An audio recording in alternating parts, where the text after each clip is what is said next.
Hey, what's up, guys? It's Brando with Brando Sports World here, and today we are doing team number 44 of my top 50 college football teams of the 2023 football season. Today, we're going to be doing the Nebraska Cornhuskers, my number one favorite team. Now, there's been a lot of changes recently at Nebraska. You know what had happened with Mickey Joseph and Scott Frost. He had kind of dropped the ball in the program, quite literally, and we needed to go in a new direction. So we ended up hiring Matt Rule, a very seasoned coach. He's not old by any means, but he's had enough experience where people are going to respect him, and he's very well known around the industry. He's had experience now at the NFL, though people would probably say that it was not a very good ending to the NFL career, very short-lived that he did have. But he has that experience. He's probably built all kinds of great connections. But let's be honest.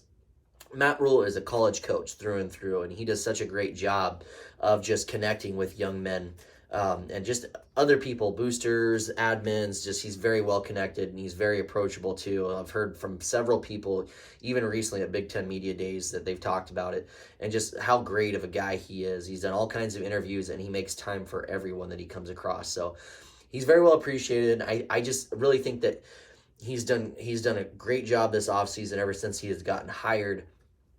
He's been doing a great job on the recruiting trail, let's be honest. Guys almost got a completely full class, and there's several blue chip recruits in there. I mean, we're not talking 5-star recruits by any means, but he's definitely, you can tell he's trying to just build a solid offensive line that he can kind of just keep establishing and just get growing and growing. And I like what Donovan Raiola has done as well too. I wasn't too impressed this last season, but how much can you really put on Donnie for that? Just was kind of all thrown together. Just wasn't a good look. But anyways, though, no, guys, I just think that Matt Rule is a program builder. He's a proven program builder. And initially when I first looked at his record, and I knew who Matt Rule was before. I knew what he did at Temple. I remember vaguely watching some of those games, but I absolutely seen what he did at Baylor. I like Baylor as a program. It's definitely my top 3 or 4 programs to really watch. And with what had happened at Baylor and how stupid that shit was, I mean, sorry to cuss, but that just, the way that program got totally screwed up, the Bryles thing just pisses me off royally. He did such a good job. And after that first season, they won that one game. You're like, oh gosh, what the heck's going on here? This is not what happened at Temple. And he goes into that second season, and you start seeing the progress that they're making, and you can just tell they're competing in those games. And come that third season, they did quite well. I think they made it to the Big 12 championship that year. And you just seen what he's capable of doing. And I think he had signed a 7 or 8 year contract with Nebraska. I know the thinking is long term. It sounds like he's very happy here in Nebraska, and I genuinely hope that Penn State job never comes open and he just up and leaves.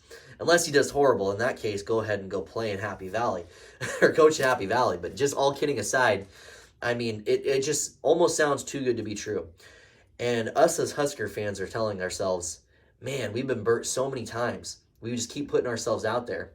And the thing I would say to you is, if we don't put ourselves out there and hope and expect for the best, then we never will be the best, and we don't deserve to be the best.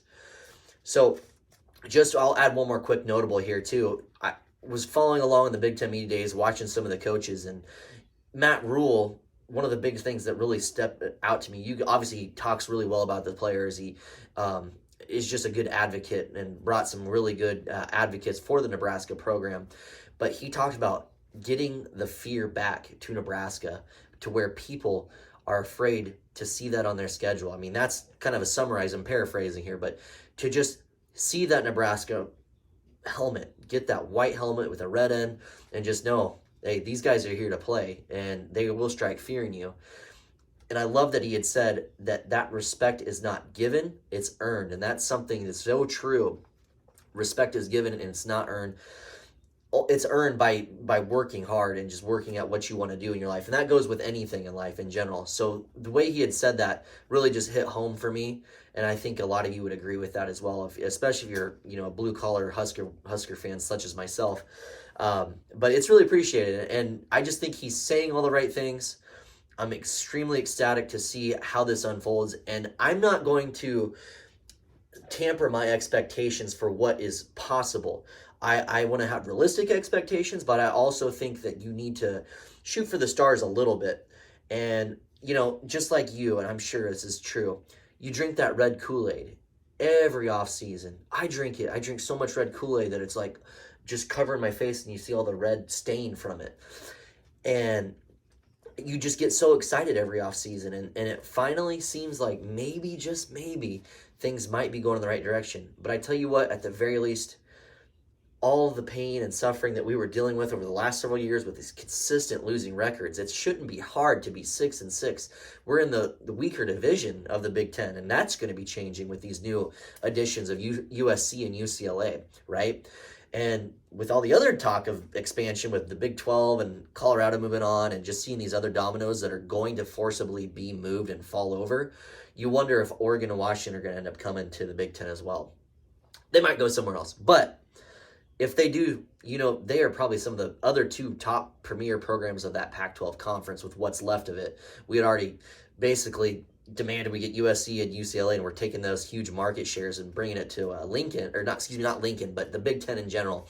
And it's just going to be interesting to see. So this is the last season to really say, hey, we can make a difference. We can make a statement here. We have a new coach. We're looking to do some new things. And like he said, we're hoping that we bring the fear in people's eyes when they see that Nebraska on the schedule.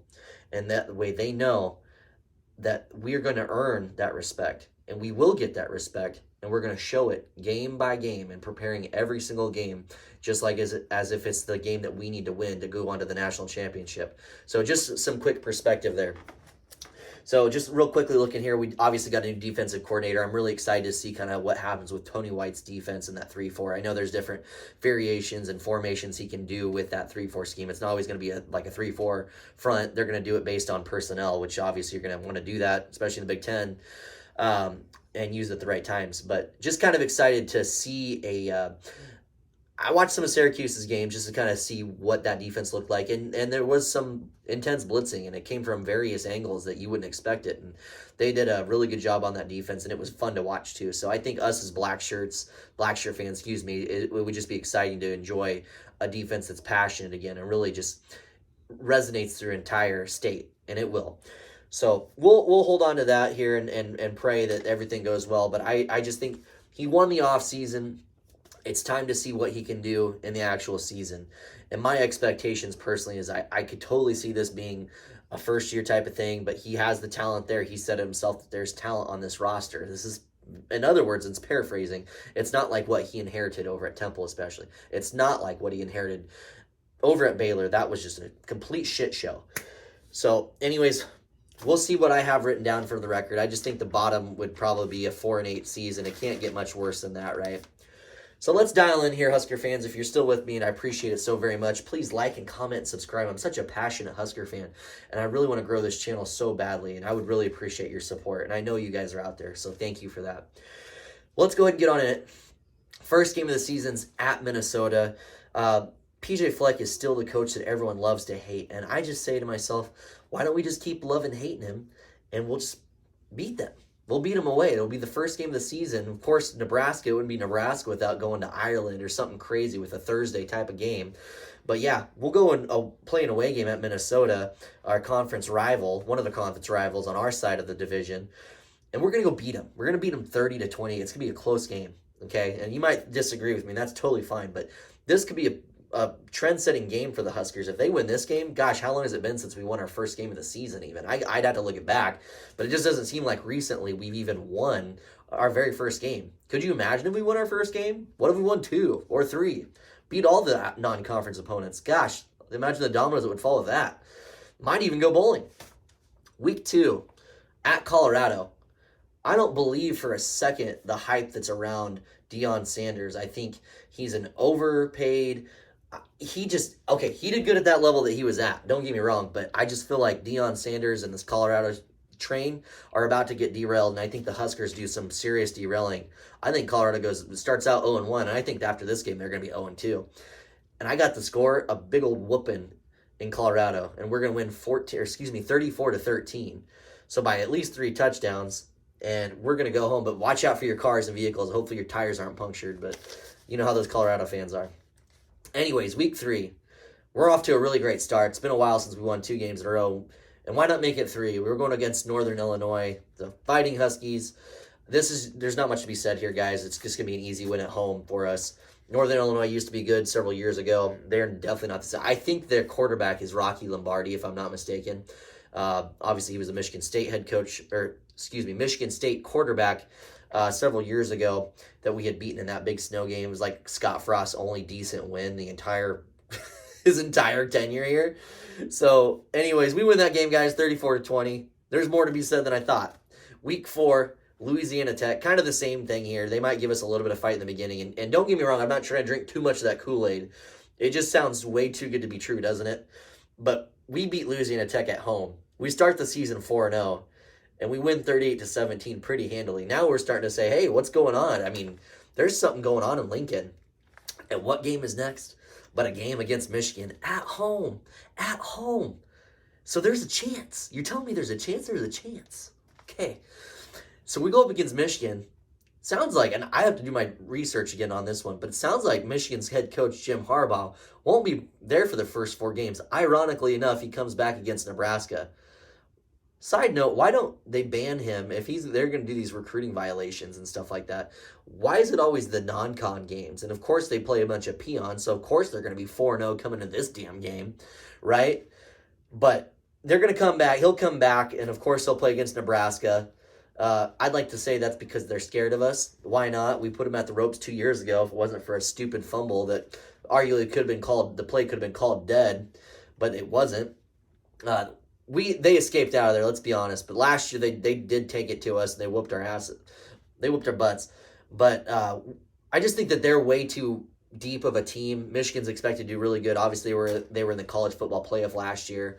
A couple other things go their way. I mean, they'd probably be in the championship game. I think TCU probably wouldn't win maybe 5, 6, 7 times out of 10. They wouldn't win. It'd be Michigan winning those.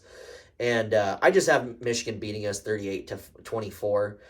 Seems like a reasonable enough thing. We are still kind of in that rebuilding and trying to figure some things out. And we are just not ready for a team like Michigan yet. I don't care if we had 4 or 5 stars. We just have to just develop our line. We need to get that depth built up and really start getting that fluid motion going for the Huskers. So heading into week 5, we just came off heading to week 6, we just came off our very first loss against Michigan. It's an away game at Illinois and Champaign. You know how Brett Bielema is. He's a Big Ten guy through and through, let's be honest. He did so good at Wisconsin. Ended up leaving there for whatever reason. Don't need to rekindle that. But he's done quite well over here at Illinois, and I think it's because he is a Big Ten guy. He didn't do so well at Arkansas. That's where he was at last. He didn't do so good there, and for whatever reason, but he does know Big Ten. I mean, probably better than most of these coaches on this list that we'll be going up against. And he's found success recently. He just lost his defensive coordinator, who had one of the best defenses, definitely probably the best defense Illinois has ever had, I would imagine. And they lost him to Purdue, but they also got another good guy that's supposed to be pretty talented coaching too. So I don't think they're going to take too big of a step up, and I know they lost several guys on defense, but they're just going to end up, being a problem. And it's probably good that they're going to be realigning the Big Ten. I don't know if it's going to be pods or what they plan on doing, but that doesn't seem like a team I really want to be going up against every year. I'd almost rather go up against Iowa every single year than Brett's teams. I think that we have a chance, but with some way things have been going lately for us, that one I could actually see us losing, and especially because it's an away game, I have us losing that game 30-21. Next week, a game against Northwestern. Northwestern, with everything that they got going on, they're a freaking hot mess. I don't see Northwestern winning. They won 1 game last year, and it sucks because it was against us. Like, it looks bad. It is what it is. But Northwestern, I could see them losing every freaking game this year. Who knows how many other players are going to try to transfer out and use the coach as an excuse. Not an excuse, probably a good reason. But Northwestern's absolutely hot garbage right now. We're going to kick their freaking butts, win 41-20 very handily, and get a revenge from last year too. Next week, game against Purdue, like I was saying just a couple of minutes ago. Ryan Walters, their head coach now, came from the defensive coordinator at Illinois, did some great things there. I don't believe he's ever been a head coach before. I had to research it, to be honest with you, but I just think that him being a new head coach and him trying to install and lead a program is totally different than just being a defensive coordinator. I'm sure that's tough too, but it's not the same as being a head coach at a Power 5 level, especially in Division I. Guys, we're going to win this one 30-21, and now things are looking really good. We just became bowl eligible, and we're in week 8. Very next week, Game at Michigan State. I just think an overrated Mel Tucker, his team isn't going to get their offensive going, and I think that their AD and stuff is starting to regret giving him that 10-year, however many $1 million contract extend. I don't know if it was an extension or what, but he had it set up for 10 years. The guy is completely underperformed, and I want that revenge from 2 years ago when we messed up on that stupid special teams play. I was at a wedding, and I was so mad. Of course, there was a wedding on a Husker football game, but I was not. That's not why I was mad. I was mad a little bit about that, but I was mad about the way that game ended. We had it in the bag, and that team was so dang cocky. Guess what, guys? We're gonna beat them. We're gonna win 28-20. Going in the very next week, though, game against Maryland, right? Mike Loxley's got that team rocking and rolling. I really think, even though they're on the east side, they are a threat. And I almost have them on the same level as kind of what you'd put like a Penn State as a 3 on the East Division side. And I just think Mike Loxley has that program going in the right direction. They got some great athletes. They get out in space really quite well. Obviously, the Tagovailoa brother is still their quarterback. Very accurate, very dynamic passer, very prolific. I mean, I could just keep going on and on and on, and I'll shut up about it because it's annoying. But I just think he has so much talent, it's going to be hard for us to overcome. And I actually think Maryland might be a problem moving forward if they keep going the way they're going. And I have us actually losing that game 34-21, and that seems really realistic to me. The very next week, Game 11, away game, up in Madison, Wisconsin against our friendly Badger friends. We have not beat them forever. We came close several times. They whooped our butts many more times than that.